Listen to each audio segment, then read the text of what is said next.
Здравствуйте, друзья! Начинаем сегодняшний вебинар по эзотерике. Меня зовут Андрей Дуйко. И я постараюсь ответить сегодня на ваши вопросы, которые вы задаете онлайн прямо сейчас, находясь в этой вебинарной комнате на моем сайте duiko.guru. А также отвечу на вопросы, которые вы задали под моим постом в моей группе Дуйко, Кайлас и РТЕ, где я опубликовал такой пост. Давайте вместе выберем тему сегодняшнего вебинара по эзотерике. С уважением, Дуйко. Получил 40 комментариев. Ну, давайте будем говорить об этом. Итак, структурирование и равновесие материального с духовным. Это тема сегодняшнего вебинара. Да? Вот давайте я скажу несколько слов. Почему духовное и материальное оно должно между собой структурироваться? Все дело вот в чем. Когда человек пытается быть конкурентно способным, то он должен столкнуться с проблемами, которые связаны с конкуренцией среди тех людей, с которыми он живет. Допустим, вы собираетесь заниматься, вы хотите стать очень знаменитым человеком. Для того, чтобы стать очень знаменитым человеком, вам необходимо конкурировать с теми же людьми, которые хотят тоже стать очень знаменитыми людьми. И эта конкуренция должна происходить в особых таких материальных моделях. То есть вы должны быть красивее, чем все остальные там 100 тысяч человек, умнее, чем 100 тысяч человек, там, я не знаю, моложе, чем 100 тысяч человек, еще что-то.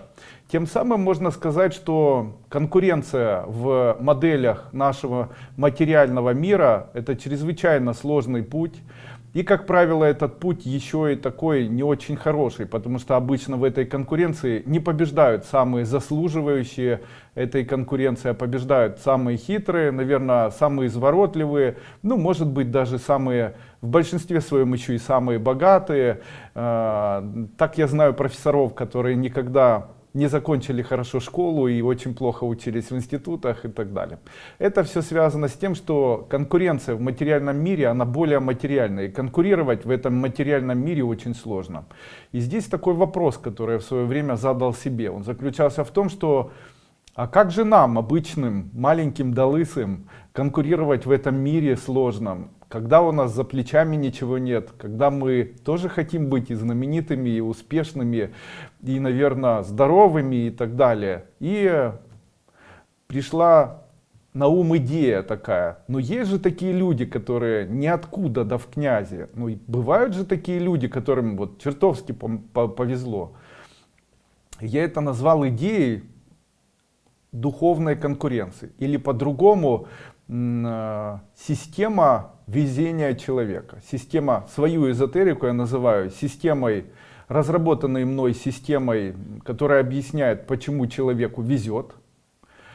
И вторую сторону этой эзотерики назвал управление хаосом или управление контролируемого хаоса. Ну и саму систему первой части, которая называется «Почему человеку везет», я объясняю с позиции духовного роста. То есть человеку, который живет и который имеет какие-то элементы духовности, это первое желание, которое создает надежду на то, что будет лучше.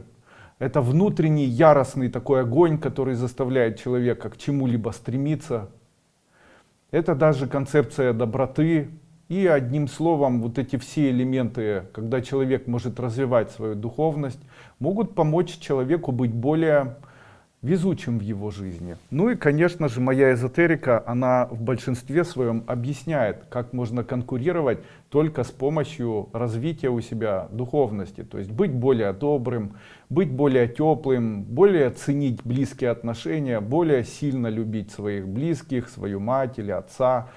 Ну и вот там целый ряд вот этих концептуальных идей, которые я озвучиваю прямо на первой ступени школы Кайлас. Именно поэтому это равновесие духовного и материального, оно может быть. То есть человек выбирает для себя, каким путем ему идти, вырабатывать свою конкурентную сторону, будучи конкурентным в материальном мире, тогда он должен быть более сильным, более хитрым, более жестоким, более, наверное, бесстрашным, либо конкуренцию в духовном мире. Тогда он должен быть более добрым, более заботливым, более, наверное, творческим, ну и там все элементы, которые связаны с духовностью. Можно ли эту информацию найти? Не думайте, что я не хочу об этом говорить. Данную информацию очень легко найти на моем канале в YouTube, который называется Андрей Дуйко официальный канал. Вам для этого необходимо перейти на мой канал и набрать в поисковой системе Андрей Дуйко духовная конкуренция или Андрей Дуйко как значение духовности для человека. И вот посмотреть там полноценный вебинар, я об этом очень много рассказываю. Есть люди, которые мотивируют только чувством страха. Я одна из них. Как сделать это продуктивным, не доводить себя до негатива. Дело в том, что страх является поражением. Страх — это карма. Я об этом говорю на своей первой ступени, или в своей первой ступени об этом говорю. И часто об этом повторяю. Вы понимаете, чем отличаются успешные люди от неуспешных? Чем отличаются люди, которые добились чего-то, от людей, которые ничего не добились? Почему Путин и Наполеон маленькой Берлускони маленького роста? На эти вопросы все можно ответить, и включая ваш вопрос, почему я довожу себя до негатива, у меня много страхов, одним ответом. Дело в том, что страх — это элемент человеческой мотивации. И преодолевание своих страхов является элементами достижения. Вот смотрите, родители боялись, они этот страх передали вам. А вы хотите чего-то большего в вашей жизни. Что вам необходимо сделать для того, чтобы в жизни что-то произошло? Прежде всего, вам необходимо преодолевать страх. А чем же можно преодолевать страх? Страх преодолевается действием. То есть боишься — делай, не хочется — делай, боишься позвонить — звони, боитесь встретиться — встречайтесь, боитесь зайти — зайдите. Почему? Если вы видите красивую обертку в виде президента Российской Федерации или президента Италии, то вы должны знать, что эти люди невысокого роста и, как правило, исходя из их внешних параметров, исходя из идеи конкуренции, не очень конкурентно способные на то время, когда они были молодыми. Я могу сказать, что скорее всего они были более бесстрашными. То есть у этих людей были, скорее всего, решения, которые были нестандартные и были быстрые. То есть они принимали решения, они шли наперекосяк своим страхам, это точно, потому что каждый человек, который 1000 раз перейдет через свой страх, вот допустим, что разделяет вас, неуспешного человека, с тем успешным и богатым человеком, который будет жить в будущем? Вам необходимо на протяжении 1 года 1000 раз преодолеть свои страхи. То есть вы боитесь это сделать — сделайте. Вы боитесь позвонить — звоните. Вы боитесь связаться — свяжитесь.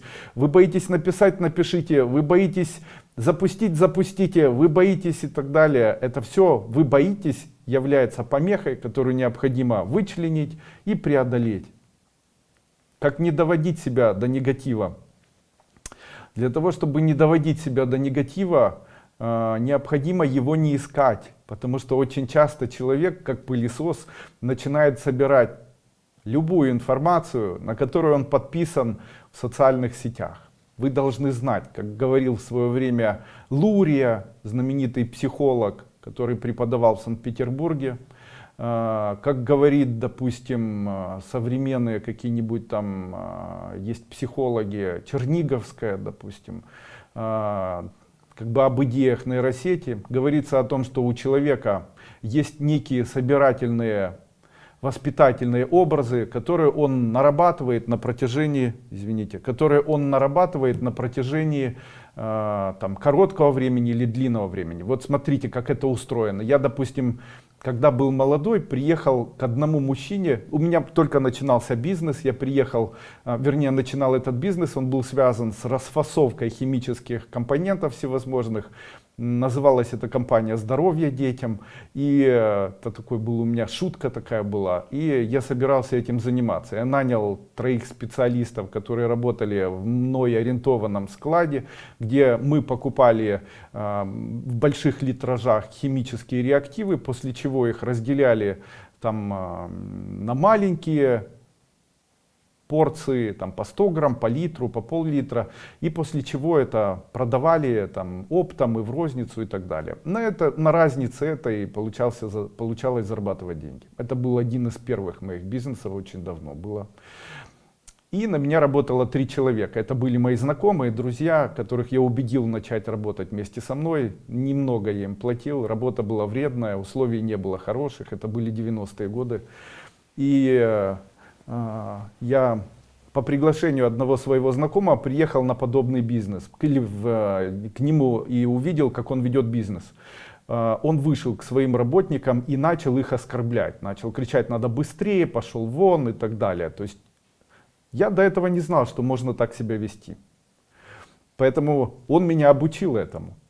То есть я до этого никогда не знал, что можно вспыхнуть и ненавидеть, или вспыхнуть и кричать на кого-либо.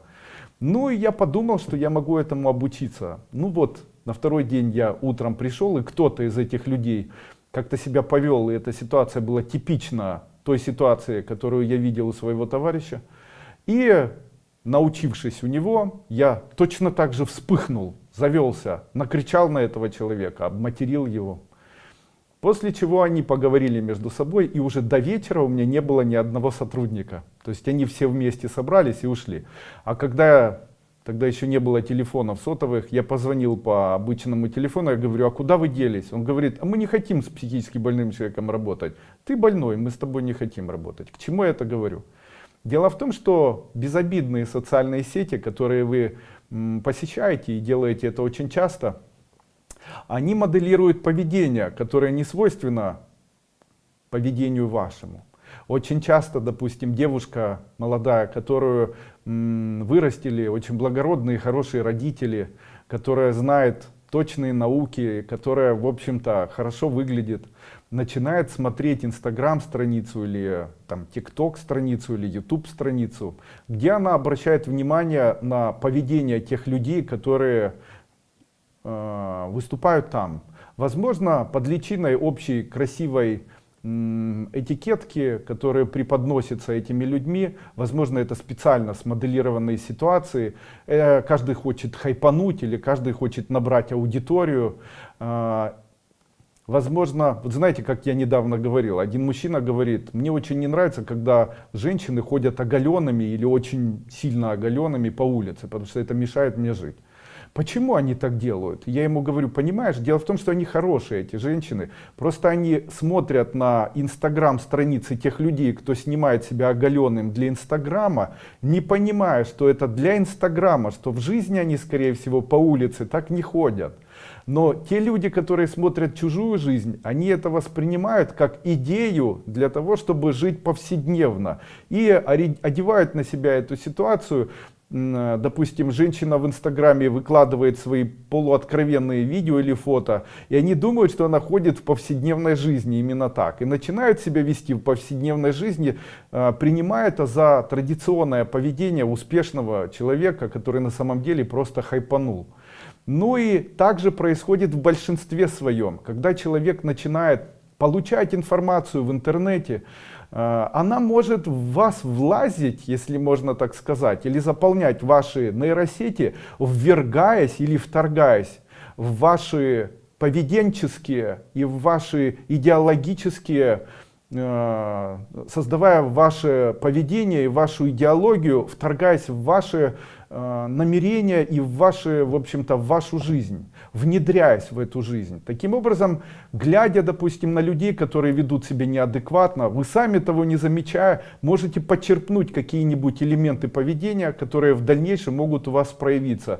Это для вас будет тоже внезапным, но очень часто это происходит по принципу просто незаметного такого искажения. Так человек, который на ночь смотрит Инстаграм, допустим, хорошая жена хорошего мужчины, ей попадаются, допустим, какие-нибудь реакции кого-либо на что-либо, и после чего она эти реакции начинает внедрять, или они внедряются как опасные реакции на поведение людей, находящихся рядом с ней. Допустим, вот помните, был такой фильм, который назывался «Один дома». В этом фильме оставили ребенка одного дома, и этот ребенок, он начал произносить слова, которые реагировали на какие-то события. Это были слова «вау». То есть он начинал говорить: «вау, вот это да, вау». Так вот, в свое время, когда этот фильм появился, я обратил внимание на то, что все мои племянники, которые тогда находились рядом со мной, а также большинство моих близких друзей, которые видели этот фильм, начали применять это слово. Но ведь в русском языке этих слов же тоже очень много. Вот это да, потрясающе, супер и так далее. То есть этих слов достаточно для того, чтобы вау, можно сказать.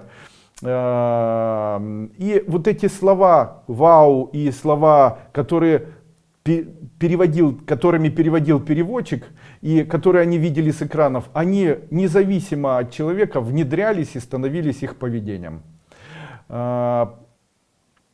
Также происходит и у нас. Мы смотрим видео без разбора, смотрим ТикТок, Инстаграм, Ютуб, смотрим кинофильмы, и поведение тех людей, которые проявляется в виде поведения на экране, оно интегрируется и деструктивно в большинстве своем может влиять на вас. Именно поэтому я бы хотел ответить на ваш вопрос, как не доводить себя до негатива. Не смотрите ничего негативного, смотрите программы о бабочках, о животных, смотрите программы о том, как прекрасен мир. Не смотрите политические, аналитические, не смотрите там Соловьева, Киселева, не смотрите какие-нибудь программы, где рассматриваются сплошные проблемы людей. Смотрите что-нибудь позитивное. Я понимаю, что вы нацелены на то, чтобы смотреть негатив. Не будьте пылесосами негатива, не обращайте на это внимания. Старайтесь быть более позитивными. Я стараюсь каждый вечер проводить для себя такую медитацию. Когда я начал ее проводить, я начал для себя проводить некий такой индивидуальный эксперимент. Я начал говорить себе, будет ли у меня улучшаться мое состояние здоровья в случае, если я буду каждый вечер перед самым сном слушать красивую музыку и настраивать себя, но на внутреннее состояние ощущения радости, позитива или даже любви. Ну и я это начал делать. Включал музыку, которая мне нравится. Это там Джордж Майкл или Би Джис, или там, ну, какая-нибудь музыка, которая классическая музыка, Вивальди, допустим, Филипп Яровский, я люблю, оперная музыка, которая не напрягает. И слушая ее, возможно, вот там книга такая у меня есть, там книга в нескольких томах, где описывается жизнь итальянских художников, Боттичелли, ну и так далее.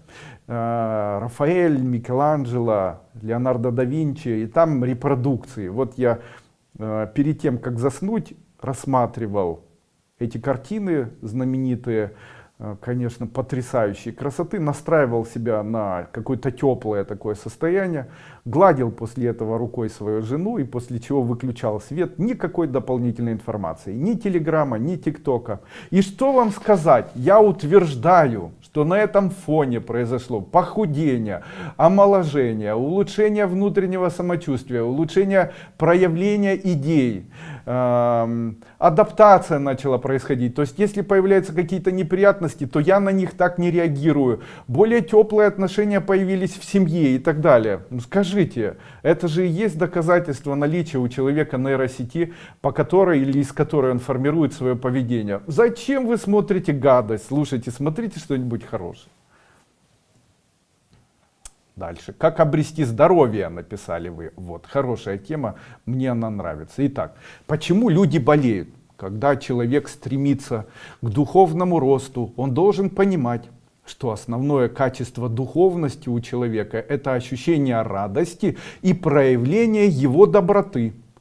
И здесь нужно сказать, что доброта есть проявление божественной любви. Когда человек проявляет свою злобу, то он хочет чьей-то боли. Таким образом, когда человек говорит, я тебя там не люблю, ненавижу, злится и так далее, то что он хочет от этого человека? Я бы ее ударил еще там за то, что она себя так ведет. Таким образом, человек хочет, чтобы этот человек почувствовал боль. Таким образом, человек желает, сам этого не понимает. То есть, по-другому это звучит так. Вы злитесь, вы желаете боли. Тогда тот человек или те люди, или тот социум, которому вы желаете этой боли, они становятся вашими должниками. Когда человек, который на обратной стороне, начинает испытывать боль, то обычно боль приходит не в малых количествах, а в больших. И когда человек испытывает в большом количестве, то в большом количестве он, возможно, не заслуживает эту боль получить или ощутить.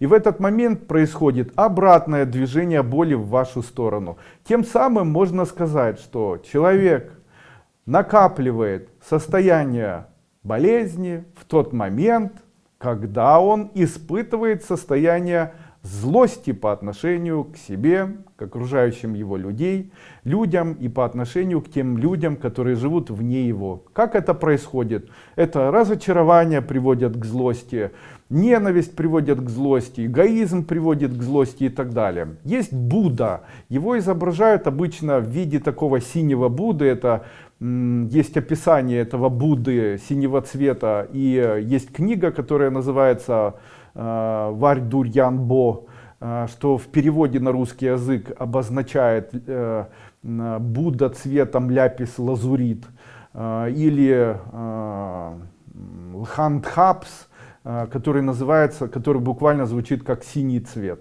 Таким образом, можно сказать, что одна из идей появления изображения синего Будды заключается в том, что синий цвет является цветом добра. Вот смотрите, о чем говорил Иисус Христос. Он говорил в свое время: проявляйте любовь. Но на самом деле любовь может быть злой. То есть в тот момент, когда человек проявляет любовь, то он проявляет ее в злобном виде или нет? Нет. Для того, чтобы проявить любовь, человеку необходимо качество доброты. Нельзя проявить любовь из зла. Не бывает так. Таким образом, человек проявляет свою любовь, исходя из качества своей переполненной доброты. То есть любовь можно проявить только через компонент внутренней доброты.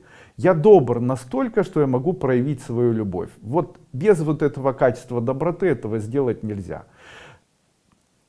И тибетцы считали, что проявление доброты — это цвет синий. То есть человек, который добрый, он синий. Я извиняюсь за такую аналогию. И они говорили, что Бог проявляет свою доброту через небо. Посмотри, небо же голубое, значит, Бог проявляет свою доброту сверху. А потом они говорили: вода проявляет свою доброту из океана. Посмотри, вода же голубая. Так и человек проявляет свою доброту. И там сказано, что если человек представляет себя наполненным в середине себя или внутри себя своего тела синим цветом, темно-синей водой, то человек будет всегда здоровым. Но там есть примета такая. Если он придерживается пути добродетели, что по-другому звучит так: будьте добрыми. Каждое утро, просыпаясь, произносите слова: я добрый, добрый человек. Я добрый, добрый человек. Засыпайте со словами: я добрый, добрый человек. Произносите себе их на протяжении дня: я добрый, добрый человек. Поставьте тире, делайте это ежедневно. Вы будете в восторге и в шоке от того, насколько это мощно изменит вашу судьбу. Вся наша злоба, вся наша злость, наше раздражение, разочарование, накопление и так далее, независимо ни от чего, приводит нас к тому, что мы становимся недобрыми людьми, а за недоброту нас наказывает. Душа больше всего боится злобы, так как злоба — это антидот Бога в человеческой душе. Если бы Бог был злым существом, то людей никогда бы не было на планете Земля. И единственное доказательство всемогущества и единственное доказательство доброты по отношению к миру Бога — это наличие самого мира. В том, что мир сейчас существует, разве это не является доказательством того, что Бог, всемогущее существо, хотя многие в это не верят, является существом, которое доброе. Поэтому человек, стремящийся к тому, чтобы быть подобным Богу, должен быть добрым и терпеливым. А мы обычно нетерпеливые, недобрые, ну и в большинстве своем злобные. Бывает и так.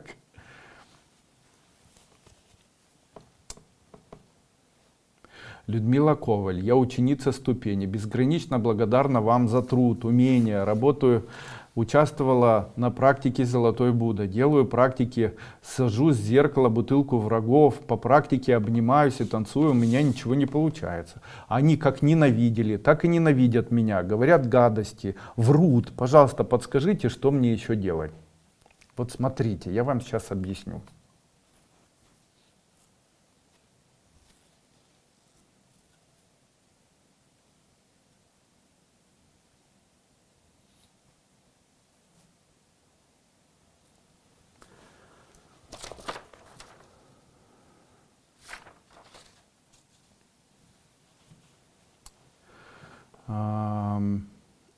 В тот момент, когда человек, вот еще раз, в тот момент, когда человек считает, что он должен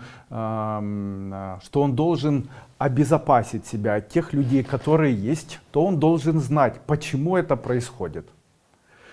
Когда человек, это тоже все связано с элементом любви. Когда человек начинает агрессивно себя вести, допустим, по отношению к вам, то что конкретно хочет этот человек? Давайте я скажу. Если человек по отношению к вам ведет себя агрессивно, допустим, в семье, то что хочет этот человек? Пока это рассмотрим. Что он хочет? Допустим, там мама плохо относится ко мне, там близкие, там тираны меня обижают, унижают, они плохо ко мне относятся. Что же они хотят? Я вам хочу сказать, что когда человек живет, то он хочет быть кому-то нужным. А также проявлением любви является элемент, когда человек безвозмездно что-либо для кого-либо делает. То есть вот мое служение детям является моим проявлением к ним любви. А есть другой тип людей. Это другой тип людей, которые за счет эгоизма навязывают свою любовь. Они говорят, ты должна, и там звони мне обязательно, ты еще какая-то, еще какая-то. И я хочу вам дать совет. Вы знаете, почему у вас постоянно столкновения с такими людьми происходит? Потому что вы должны с ними согласиться. Говорят вам, ты какашка, говорите, да, я какашка, мы все какашки. Не берите, не верьте этим людям. Говорите то, чему я вас научу. Допустим, вам человек говорит, вы какашки, там, негодяи, там, как ты себя ведешь с мужем, ты там такая. И вы говорите, да, каюсь, да, я очень часто такая, но я искренне стараюсь измениться. Я буду все делать для вас, мама, чтобы измениться на 100% и быть такой, какой вы в меня видите или какой вы хотите. А вообще я вас очень ценю и ваше каждое слово ценю, потому что оно дорогое для меня. И вообще я для вас приготовила вот подарочек, напекла вам мантов в вашу Божью душу, мать. И после чего вот эта мама, она будет по-другому относиться. Поверьте мне, они хотят любви, но они это делают, они ее требуют, они требуют внимания, и они хотят, чтобы вы это внимание сделали. Не обломится вам, когда человек говорит, а как же моя нравственность, как же мое мнение и так далее. Зачем вам это? Зачем вам это? У меня была одна женщина, она говорит, а я ему говорю, не хочу. А я говорю, а ты не говори не хочу, ты говори, я не могу, потому что у меня там что-то болит. Она говорит, как это? Ну так это. Он говорит, там, Людочка, Люда, принеси мне там то-то, то-то. Вы говорите, я не могу тебе принести, Сашечка, потому что у меня болит спинка. Будь другом, сделай это сам, пожалуйста, для меня. Будем друг друга беречь. Когда я это говорил, у нее глаза расширялись. Она говорит, я вообще никогда не думала, что так может быть. Я говорю, ну а вы начните. И потом она мне говорит, вы представляете, это очень изменило моего мужа. Почему? Он начал лучше ко мне относиться. Приходит и говорит, Люда, открой мне форточку. Я говорю, не могу, Сашечка, я себя плохо чувствую. Давай сам форточку откроешь. После этого он говорит, встал, сам открыл форточку. Я говорю, спасибо, и нам всем вместе будет тепло. А также говорю, если он вас просит что-то делать, вы его просите, чтобы он знал, что это совместно. Поэтому если человек вам приказывает и говорит, сделай это, начните его просить. Обычно человек думает и боится что-либо делать. Вот как я эту женщину обучал. Ей муж говорил, открой форточку. Она говорит, Сашечка, сделай то-то, то-то. И он говорил, хорошо. И вот видите, он ее просил что-то сделать, она его. Он ей Сашечка, она ему Людочка, как в этом фильме «Любовь и голуби». Ну и вернемся все-таки. И что же делать, чтобы враги отцепились? Хочу вам сказать, смотрите, мои друзья. Враги фактически являются прообразом фекалий, говна, самого настоящего. Пусть меня Бог простит за эти слова. Духовный учитель ругается, видите. Совершенно недавно, там несколько дней назад, было выпущено компанией Торонто видео такое, где они там каким-то образом дискриминируют мне там какие-то, инкриминируют мне какие-то там негативные высказывания, там, считают, что я что-то не так или так делаю, там, организовал свою секту и так далее. И сразу же создается такой вопрос. Это же ушат грязи, то есть они это выливают, как на это необходимо реагировать? Я хочу вам сказать, уважаемые друзья, первое, то, что они говорят, это неправда, доказать им это невозможно. Первое, почему невозможно доказать?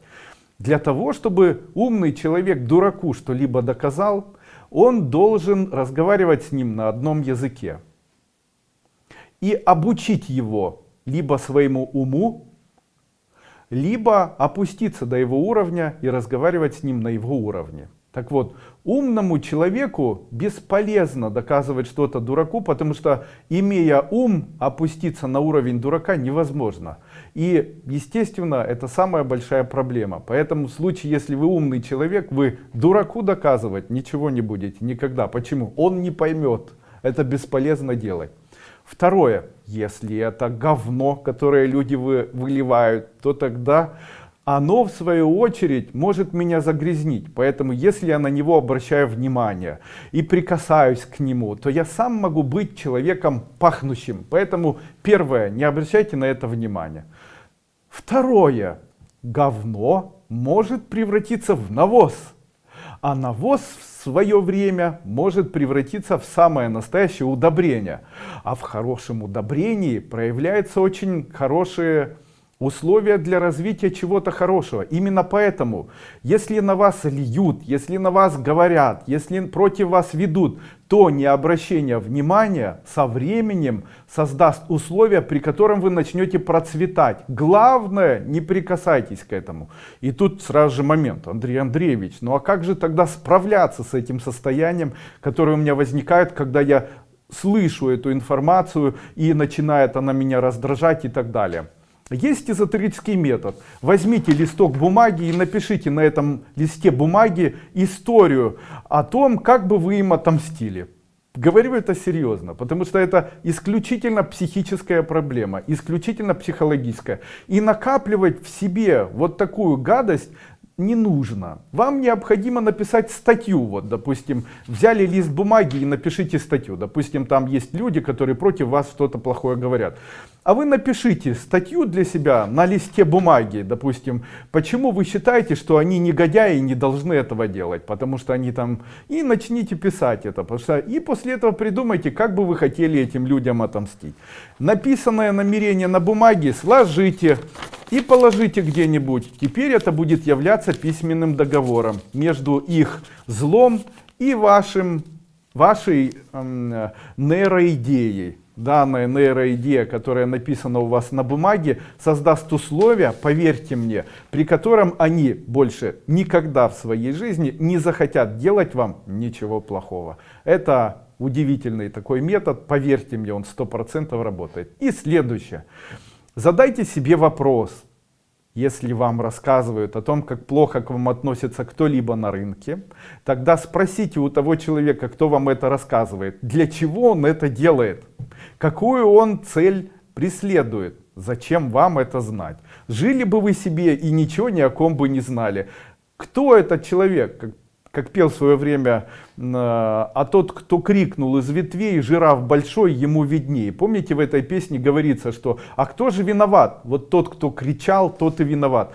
Так что был прав Владимир Высоцкий, когда говорил, что жираф-то ни в чем не виноват, а вот тот, кто попугай, больше всех виноват. Именно поэтому тот человек, который говорит вам о чем-то плохом на рынке и доносит чужие слова для вас, он и является тем попугаем, которого необходимо от себя отставить как можно дальше и больше не заморачиваться. Ну и теперь вы знаете, как к этому всему можно относиться.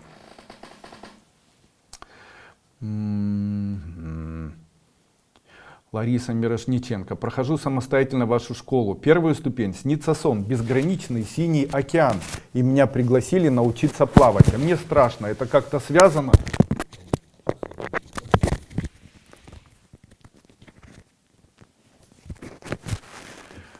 Когда снится океан, это говорит о том, что у вас океан — это жизнь человека. Когда снится океан, это говорит о том, что вам дают новую жизнь. Если вы собираетесь плавать и вас обучают плавать, то вас обучают видеть жизнь и ощущать эту жизнь. Если вы во сне плаваете, то к вам придут идеи, как жить так, чтобы жизнь свою чувствовать. Любовь Дроздовп. Я около 2 лет являюсь ученицей. Какие бы практики я ни делала, результат мгновенный. Спасибо. И по кодам работаю, и по ступеням. И у меня вопрос. Допустим, лечить от алкоголя нужно брать деньги. А как я узнаю на первых порах, получится или нет помочь человеку? А как нужно правильно начать работать?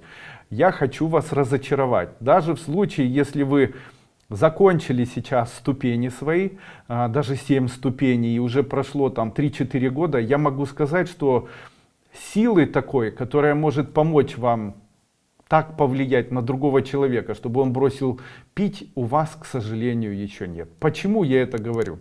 Вам для того, чтобы помочь такому человеку бросить его желание, необходимо определенное знание, которое я даю на 7 ступени или при личной встрече передаю как знание совитура.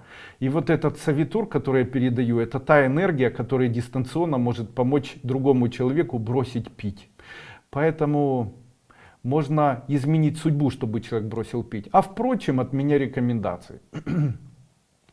Если вы очень сильно хотите выпить алкоголь, то моя рекомендация такая. Ставьте перед собой или прикладывайте к своей груди стаканчик, в котором находится водичка, и звоните в колокольчик. Говорю это серьезно. Также для того, чтобы человек пьющий не хотел пить, ставьте под кровать этому человеку тазик с чистой водой. Также обязательно представляйте на протяжении дня человека пьющего, как будто он находится в шаре, который наполнен чистой синей водой. Также представляйте, будто в центре груди у него есть синий аквариум, в котором не плавают рыбки, а просто синий аквариум. В случае, если это делать и представлять это обычному человеку на протяжении дня, самому себе или окружающим людям, то человек может гипотетически бросить принимать алкоголь только в случае, если у вас есть достаточное количество психической энергии. Можно ли все-таки избежать негативных последствий при прохождении обучения и прохождении практик, обрядов или хотя бы облегчить обратку? В случае, если вы становитесь на путь доброты, в случае, если вы становитесь на путь человека, который служит добрым богам, в случае, если вы хотите, чтобы не было никогда обраток, выполняйте вот такую практику. Складывайте каждый день ручки, вот так, как я показываю, и произносите себе слова. Я добрый, добрый человек. Я служу доброму, доброму Богу. Я добрый, добрый человек. Делайте это утром и вечером. Тогда никаких обраток в вашей жизни, ни от каких практик не будет никогда. Такой хороший у нас получился вебинар. Теперь я постараюсь ответить на вопросы, которые вы задаете на моем сайте Дуйко Гуру в вебинарной комнате. Дина, 3 минуты назад. Уважаемый учитель, сын поступил в университет в Россию, мы из Казахстана. Поступил в город Саранск, далековато от нас. Будет ли ему хорошо? А скажите мне, вот вы, Дина, спрашиваете у меня об этом. Скажите, как вы считаете, тем людям, которые будут смотреть данный вебинар в дальнейшем, будет интересно, если я буду отвечать на вот этот вопрос? Скажите, эта тема вообще их касается, она им интересна? То есть вы считаете, что все должны знать, будет хорошо вашему сыну или нет? Не кажется ли вам это, наверное, немного неправильным? Надя, уважаемый Андрей Андреевич, подскажите, ритуал работает один раз, например, сделала ритуал на замужество, встретила мужчину, не сложилось. Повторив практику, будет ли работать ритуал повторно? Да. Ритуал — это ежедневно, ритуал необходимо выполнять. пока не исполнится. Скажите, пожалуйста, когда будет работать тренажер по здоровью? Мы работаем над этим. Немножко нужно потерпеть.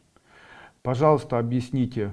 После последнего марафона все с ног на голову, здоровье ухудшилось, как на пороховой бочке. Стопор в обучении не идет, никак не могу продолжить. Спасибо, ученик школы. Необходимо еще раз посмотреть данный марафон, его второй день. И вот этот второй день, там где есть утренняя медитация, где нужно засыпать, ее попроводить на протяжении 1 недели. Не готовы в большинстве своем люди к тому, чтобы я изменял их судьбу. Вам необходимо пустить свою судьбу как бы так, чтобы она просто плыла. Старайтесь как можно больше испытывать состояние радости. Тогда энергия, которая вложена в то, чтобы ваша жизнь изменилась. Помните, я ставил программу, чтобы вы стали богатыми и здоровыми. Чтобы она изменилась в сторону богатства и здоровья, эта энергия начнет реализовывать те события, которые поставлены в виде программы. То есть произносите себе на протяжении дня следующие слова. Я рада и счастлива от того, что рядом со мной там близкие. Я рада, что у меня есть что покушать. Я рада, что я проснулась. Я рада, что я смотрю. Я рада, что я поел. Я рада, что я лежу. Я рада. И вот без конца это делайте. Учусь делать сайт со своим блогом. Подобрала доменное имя по семинару построения кодовых заклинаний. Можно создать и использовать талисман по доменному имени как логотип своего блога. Да, можно, пожалуйста.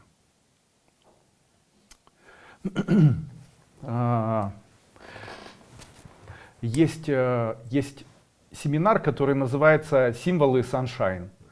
И там в этих символах Sunshine есть символы для привлечения, чтобы человек стал очень богатым человеком. И один из наших учеников взял этот символ и поставил как логотип его направления, какого-то бизнес-направления. И что он сделал? Он совершил ошибку. Делать этого ни в коем случае нельзя. Почему? Это символ привлечения в жизнь денег человеку через его энергетический кокон. Но если его установить в виде символа, который будет символом его бизнеса, то этот символ будет забирать энергию денег у того человека, который нарисовал этот символ, и отдавать тому человеку, кто будет на него медитировать. И что он сделал? Я могу поставить его символ, допустим, перед собой и начать работать с этим символом, забирая у него энергию денег напрямую. А скажите, это же нехорошо? Ну, конечно же нехорошо. Если это символ денег, то это символ денег, а не аббревиатура его бизнеса, который должен принести материальное благополучие. Вот в чем дело. Вот где, как говорил Никита Сергеевич, Михаил Сергеевич Горбачев, где собака порылась. Да, у нас Михаил Сергеевич Горбачев говорил очень много интересных слов, таких смешных. Он говорил, это единственная возможность свести концы с концами. Вот о чем он говорил. Как быть в ситуации, когда близкий человек манипулирует тобой, угрожает лишить себя жизни? Я хочу вам сказать, что в случае, если человек манипулирует и хочет лишить себя жизни, это говорит о том, что этот человек имеет психическое расстройство, раз. И второе, у этого человека нервное истощение, два. Мой совет. В случае, если человек ведет себя неадекватно, то и не хочет обращаться к врачу, то послушайте, мой совет такой фармакологический. Давайте этому человеку магний, давайте ему по 200 или даже по 400 миллиграммов магния 2 раза в день. Начните ему давать витамин В6, тоже хотя бы от 40 до 100 миллиграммов 2 раза в день. Давайте ему какое-нибудь успокоительное, можно на растениях, там, допустим, медицинский препарат Адаптол, можете давать по 2 таблетки 3 раза в день. Обязательно проверьте ему щитовидную железу и обязательно добавляйте ему в компотик йод, так чтобы не отравился. Можно даже пищевой. Также делайте салат с добавлением, как приготовить, допустим, йод. Можете варить суп, допустим, и когда он там суп сварился, добавьте туда 30-40 капель. С морепродуктами лучше, потому что морепродукты лучше усваивают йод. Давайте этому человеку молоко свежее, потому что в свежем молоке находится большое количество йода и железа. Пусть пьет свежее молоко, желательно теплое, но если есть такая возможность. Знаете, в Киргизии, по-моему, есть такие, и в Казахстане есть такие места, где можно попить кумыс. И я знаю случаи, когда кумысом помогали человеку избавиться от психических заболеваний. Почему? Большое количество йода в кумысе. Именно поэтому употребление йод содержащих продуктов питания могут помочь человеку. Также витамин D3 находится, и D-витамин находится в молоке свежем. Но если свежего нет, то тогда придется покупать йод содержащие БАДы и БАДы с высоким содержанием витамина D3. Начните это давать, тогда этот человек уже не захочет себя убивать. Что необходимо сделать? Уберите, дайте возможность человеку высыпаться. Второе. Не используйте громкие звуки допоздна. Третье. Постарайтесь сделать так, чтобы не было у него телефона в тот момент, когда он засыпает. Четвертое. Отключите на время в своей квартире Wi-Fi. Пусть Wi-Fi на время в вашей квартире не будет. Пусть человек успокоится. Возможно, он уже находится в том возрасте, когда его социальная позиция и бессилие социальное разочаровывает, а ему хочется что-либо изменить, и он считает, что информация, которую он получает через интернет, может помочь ему что-либо изменить в этом мире. Наивно при этом полагая, что его слово и его желание что-то изменить может как-то изменить в этом мире хоть что-то. Но тем не менее не будем забирать у него вот такую его индивидуальную правду, но будем сохранять его психику от вот такого тлетворного влияния информационного, системного влияния информационного поля. Поэтому просто отключите Wi-Fi. Вообще хочу вам сказать, что субботу-воскресенье нужно посвящать своим детям. Вообще выключайте в воскресенье Wi-Fi. Пусть больше внимания будет посвящено вам. Держитесь за ручки, разговаривайте о чем-то. Знаете, это очень хороший такой вот метод заставить всю семью быть друг с другом. Выключить в субботу-воскресенье Wi-Fi. Ирина Викторовна, хочу пройти марафон по обучению целительства. Возник вопрос, может это не мое и не нужно идти в данном направлении. Это ваше, идите. Сейчас немного по здоровью проблемы. Это работа Метасоника 7. Думаю, он меня выравнивает и вытаскивает на более высокий уровень. Да, очень может быть. Идите на семинар, который называется «Целительство». Он действительно очень-очень потрясающий. Вырос на кумысе. В детском саду давали нам. Очень вкусный. А, да.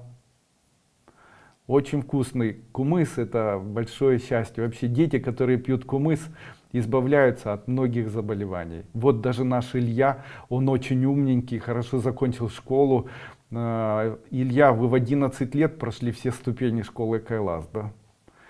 Давно наблюдаю за пустым участком напротив дома родителей. Приезжают дачники, пытаются строить и уезжают. И так 40 лет. Никто не задержался. Что такое с этим местом?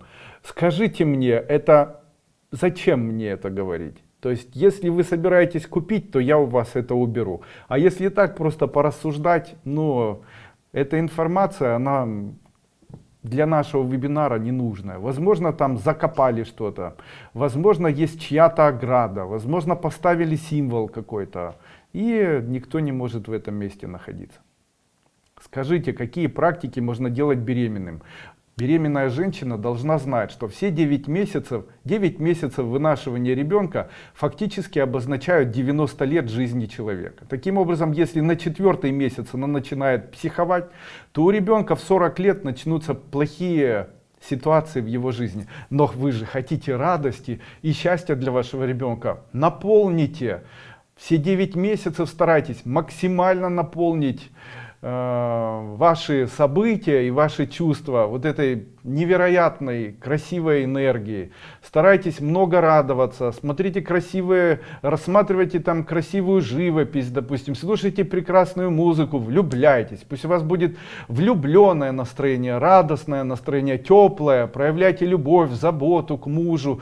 Пусть у вас это вот все будет. Дело в том, что это создаст жизнь этому ребенку. Если 9 месяцев находиться в состоянии эйфории, счастья и радости, вот такой вот, состоянии любви, трогательных отношений, видеть все прекрасное, то ребенок, который будет рожден, будет очень счастливым. Все 90 лет его жизни он будет накапливать и создавать и ощущать бесконечную, тотальную радость. И это в силах вас, как матери, которая строит прямо сегодня или ткет для него его 90-летний период его жизни. Сделайте так, чтобы жизнь вашего ребенка, счастливая жизнь вашего ребенка исключительно находится сейчас в ваших руках. Знакомый нашел около своего дачного участка камень, похожий на янтарь. Я про себя подумала, что наг. Он предложил его мне. Я, не беря в руки, отказалась. Вопрос: почему? Есть хорошая пословица: дают — бери, бьют — беги. Никогда, в случае, если вам что-то дарят, не отказывайтесь. Таким образом вы от себя отталкиваете фортуну. Что бы вам ни дарили, кроме бомбы и ядовитых грибов и наркотиков и алкоголя, никогда не... И алкоголь принимайте, если он закупорен. В случае, если вы это делаете, вообще... Вот смотрите, если вы работаете на госслужбе и вам преподнесли какой-либо подарок, обязательно этот подарок возьмите и отнесите его домой. Почему? Так проявляется по отношению к вам элемент фортуны. Не нужно ни благодарности, ни неблагодарности, просто заберите. Даже если вам подарок не нравится, его необходимо принести домой. Когда он у вас переночует, то после этого этот подарок является уже вашим предметом. Вы его можете либо дарить, либо выкинуть, все что угодно с ним делать. Но никогда в своей жизни не отказывайтесь от подарка. Не отталкивайте от себя то, что дает вам жизнь.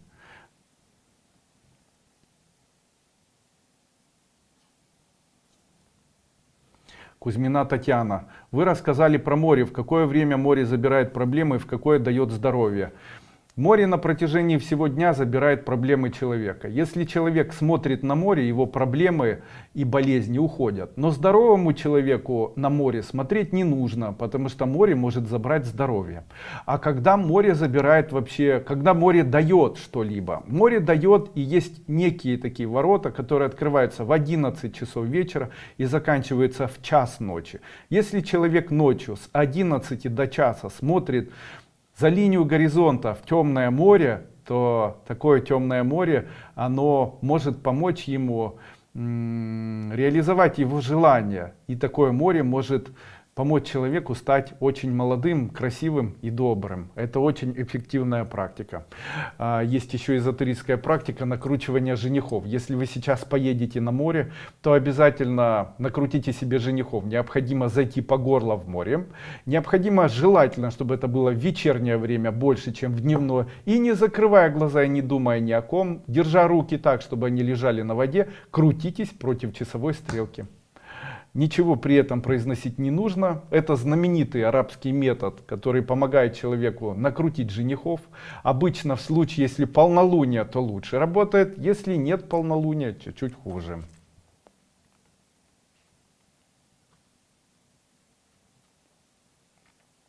Может ли у ребенка 11 лет быть анемией из-за того, что его мачеха провела какие-то нехорошие ритуалы по отношению к нему? Никогда. Ритуалы на детей не воздействуют. Мама может воздействовать, она могла ругаться, могла наказать, могла сказать, теперь ребенок переживает. Вообще я могу сказать, что у вас какое-то противоборство по отношению к этому ребенку. Я хочу вас научить. Дети болеют из-за того, что мамы или какие-либо тети плохо говорят на папу или еще на кого-либо. Наши дети, они болеют в случае, если мама критикует кого-то, ненавидит кого-то, сплетничает о ком-то. Дети являются тем, кто несут ответственность за поступки родителей. Именно поэтому рот на замок. Именно поэтому, если ваш ребенок для вас дорог, старайтесь проявлять к этому ребенку заботу, гладьте его, говорите ему хорошие слова, восхищайтесь, целуйте, обнимайте, держите его за ручки, говорите, что я хочу быть к тебе ближе, и ты для меня дорогой, мне очень нравится, что ты есть в моей жизни, я для тебя стараюсь, но не в упрек, и я всегда буду тебе помогать. Вот признайтесь в любви этому ребенку, пусть он знает, что у него есть плечо, на которое можно опереться. Поменьше претензий. Я впервые купила у вас, как долго ехала посылка. Теперь я знаю, за сколько доставка. Спасибо. Андрей Андреевич, вы очень помолодели. Комплименты. Спасибо. Очень приятно. Еще и похудел. Очень хочется по полной вписаться в вашу систему эзотерики, но возраст далеко за 70. Ну и что? Ну и что? Если человек использует методы, которые я даю, он может помолодеть, похорошеть, он может очень быстро восстановиться. Доказательство сидит перед вами. Посмотрите мое видео в это же время в прошлом году и сравните мои видео, которые я выпустил сейчас. Отличия есть? Найдите 100 отличий. Эти 100 отличий есть. Посмотрите, какие семинары я выпустил. Между прошлым годом и этим годом был семинар, который называется «Сангая. Обретение молодости». Помните, да? Узуэ и так далее. То есть вот эти практики, я их выполняю по сей день. Могу сказать, что они омолаживают, исчезли морщины с лица, тело подтянулось и так далее. Очень мне это все нравится. Поэтому смело начинайте приступать к самому основному.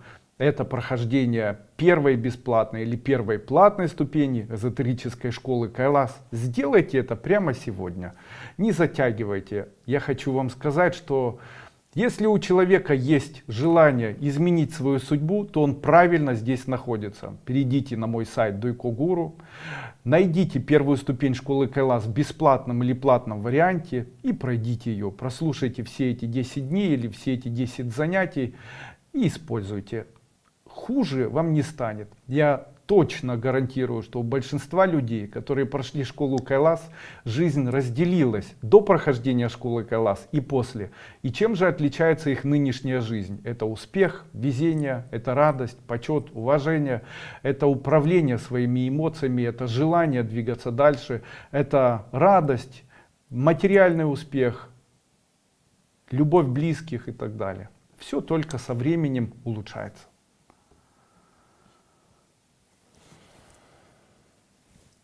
На каком пальце и на какой руке лучше носить кольцо НАК? Все равно, не имеет никакого значения. Подскажите, метасоник номер 12 от зависимости, если человек избавился, нужно продолжать носить? Да. Очень много людей, которые носили метасоник номер 12, избавились от алкогольной зависимости. Это проверено. Это настолько проверено. При этом не только от зависимости, а еще и от блуда, а еще и от гуляния и так далее, то есть от объедания, то есть он уникальный. Человек должен носить его хотя бы 1 год. Эффективность его великолепная. На этом я буду заканчивать наш вебинар. Почему? Дело в том, что YouTube не хочет индексировать мои видео, которые длиннее 1 часа. Поэтому я буду выходить к вам чаще, но короче. Также хотелось бы вам сказать, я приглашаю вас поучаствовать в моем марафоне 3-дневном мастер-классе, который называется «Развить в себе возможность быть целителем» или «Обучение целительству», где вы сможете помочь себе выздороветь и обучитесь тому, как помогать людям на расстоянии быть здоровыми, добрыми и счастливыми людьми. Все о дистанционном целительстве. Вся информация, которую я буду давать, она авторская, ни с чем не похожая, очень уникальная, потрясающая, великолепная, искрометная, быстрая и так далее. Все это я дам под запись. Этот семинар можно будет смотреть в записи. Вы это для себя запишите и так далее. Также во время проведения семинара будет очень приятное удивление, потому что я что-то скажу, что вас удивит очень приятно и порадует. Поэтому приходите и участвуйте.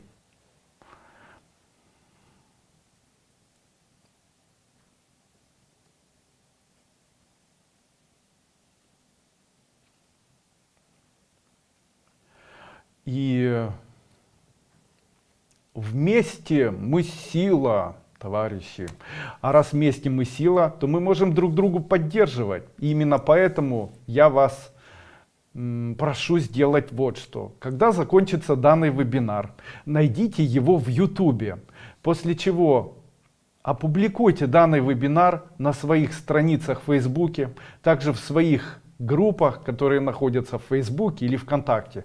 Давайте вместе мы сделаем этот мир прекрасным. Давайте сделаем так, чтобы большое количество людей прикоснулись к новому миру, в котором мы находимся. Это мир людей, которые стремятся к счастью, радости, к миру, который не позабыл, что такое милосердие, любовь, который не позабыл, что такое верность, уважение, любовь к старшим, который не позабыл о том, что есть духовность, о том, что человек может заботиться о семье, не менять свою судьбу на микрорадости, на блуд, на микроотношения сексуальные, что люди могут быть чище, лучше, радостнее, веселее, счастливее, и для этого им ничего не нужно. Ну и небольшая история. Когда-то очень давно я посетил Индию.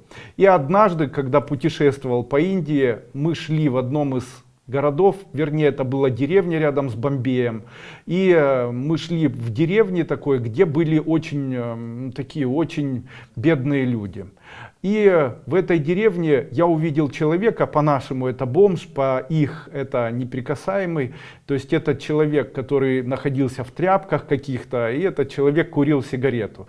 Он называл себя йогом, хотя к йогам он, конечно же, не относится.